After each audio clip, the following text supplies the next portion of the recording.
Ang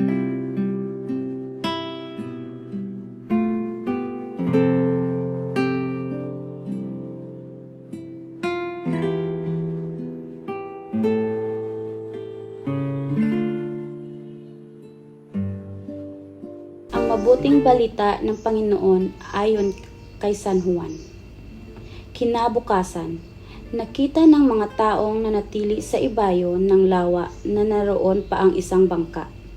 Alam nilang si Jesus ay hindi kasama ng mga alagad, sapagkat ang mga ito lamang ang sumakay sa bangka at umalis. Dumating naman ang ilang bangkang galing sa Tiberias at sumadsad sa lugar na malapit sa kinainan nila ng tinapay. Matapos magpasalamat sa Panginoon, na makita ng mga tao na wala na roon si Jesus, ni ang kanyang mga alagad.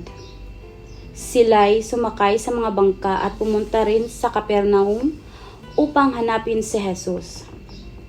Nakita nila si Jesus sa ibayo ng lawa at kanilang tinanong, "Rabi, kailan pa kayo rito?" Sumagot si Jesus, "Sinasabi ko sa inyo, hinahanap ninyo ako, hindi dahil sa mga kababalaghang nakita ninyo, kundi dahil sa nakain kayo ng tinapay at nabusog. Gumawa kayo paing nasisira, kundi upang magkaroon ng pagkaing hindi nasisira at nagbibigay ng buhay na walang hanggan. Ibibigay ito sa inyo ng anak ng tao, sapagkat siya ang binigyan ng kapangyarihan ng Diyos Ama." Kaya't siya'y tinanong nila, "Ano po ang dapat naming gawin upang aming maganap ang kalooban ng Diyos?"